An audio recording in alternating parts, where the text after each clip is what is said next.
For this segment, we'll be reviewing Brad Stone's The Everything Store, a book that brings us on a journey into the inner workings of Amazon and the psyche of Jeff Bezos. The story starts in 1994, where Bezos is working at D.E. Shaw and comes up with the idea of the Everything Store, a store that would use the internet to have an infinite supply of inventory, can beat out existing retailers who had restrictions. They'd ship their products through the mail and would really change the way that retailing works. Now, Bezos was very pragmatic about this. He liked books, but it wasn't his biggest passion, but he saw this as the gateway into creating this store, and he'd be able to ship these products to anybody in the country. So at this point, Bezos really took a huge risk. He quits his high-paying Wall Street job and drives across the country to found this company in Seattle. So he chose Seattle for a couple of reasons. The first is it was located close to book wholesalers, and the second was that it had a relatively small population. Now this mattered because Amazon had to pay sales tax in states where it had physical facilities. So by not basing themselves in like California or New York, they really avoided a huge tax bill. The other advantage, this is kind of a technical note that Amazon had at the time, is that they were getting credit card funds from customers who were buying books, but not having to pay the wholesalers who they were sourcing the books from until, say, later in the month. So this gave them a lot of cash on hand, which helped them develop early on. But overall, you really start to see kind of the traits of Bezos' personality come out quickly. He's really, really hard to work for. He drives his employees like 24/7. Everyone is working all the time, and he doesn't tolerate redundancy. As soon as an employee kind of becomes superfluous, and they've done their job, or a better person comes in, like they're gone. And the other thing is that no one challenges Bezos. It's his company, he's the founder, he signs off on everything. There's no room for like another CEO or COO. And this is kind of a continuing theme throughout Amazon's entire existence, really. Yeah, a big question I had going into the book was, how did Amazon survive given all of the turmoil that was going on with dot-com companies at the time? And a couple things are very prominent in the story. The first is that Amazon focuses very early on in the distribution network. Hires a lot of Walmart executives who had the world-class logistical network at the time, and it uses their knowledge to build out Amazon's strategy, which has now become, its own world-class system. The next thing that they do is they focused on having a single page and a single product. Now, why is this important? Well, at the time, actually, eBay was a larger company than Amazon, and most people thought eBay's auction-based model was going to rule the world. Well, it turns out that a single page and a single product allowed Amazon to come up with this idea of competition for the buy box. What this meant was that third-party sellers could come onto Amazon's platform and compete directly against Amazon to have placement on their product pages. So what Amazon was able to do with this is, one, either deliver lower prices, or two, figure out what its competition was doing. So in the end, this ended up being two huge advantages for Amazon's strategy going forward. So like you mentioned with eBay, Amazon has really gone through a ton of tough times over the course of its history. I, for one, did not realize during the tech bubble just how close Amazon came to going out of business when it all burst. But while this book ends in 2013, Brad Stone kind of ends it on an optimistic note in regards to Amazon's future. I don't think anyone could have predicted just how well Amazon has done since then. I mean, they've really gone from strength to strength in terms of things like Amazon Prime subscriptions, getting into Amazon Video on Demand, all that kind of stuff.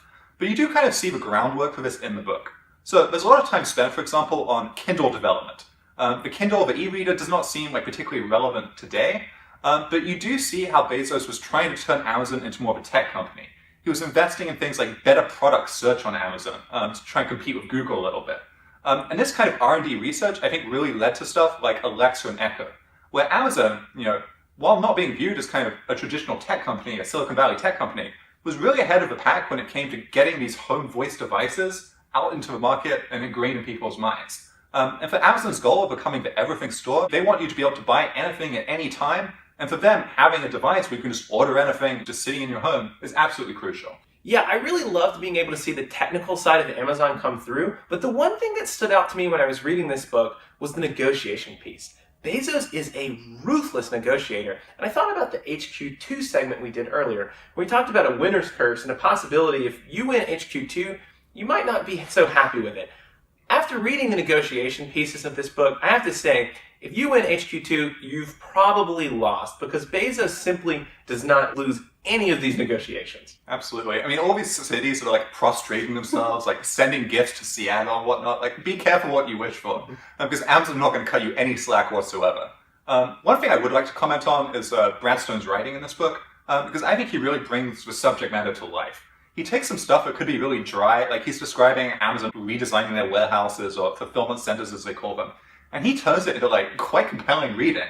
I think it's really a credit to his skills as a reporter and an author, but he keeps his book humming along so well throughout. Yeah, I particularly love the anecdotes about Bezos' personality. So you have a really funny story early on where Bezos is going on a road trip across the country and apparently goes and grabs like 10 CDs from the bargain bin to listen to on this road trip with no consideration at all of the musical artist or the genre or anything at all. And then is confused while the other people on the road trip are sort of upset with him for doing this. It becomes clear that this is maybe one of the reasons why Steve Jobs was able to, beat him out on the music front in Apple's early days there. But going forward, you also have this really odd story that happens on 9/11 when Amazon is actually at Target's offices in Minneapolis when this happens. And apparently Bezos has a camera with him and then goes through Target's office documenting the reaction of the people on that day. So just, the disheveled desks, the people watching TVs, and actually had to be told by Target to stop doing this. And I think this is really telling about Bezos' personality. He kind of comes across as this just really weird guy. And it's no shock to me that Bezos' wife actually went on Amazon and gave this book a 1-star review, because it doesn't paint him in the most positive light. Jeff does not come off particularly well here. But I do think you can take solace in that he doesn't compare that unfavorably to other tech billionaires. I think about Elon Musk, someone whose biography we've also reviewed. And Elon is similar to Jeff in terms of the way they are both incredibly driven and they work for employees incredibly hard. But they differ in other ways. Elon is kind of more off-the-cuff headline creator, whereas Bezos always comes off as being very slow, considered, long-term oriented.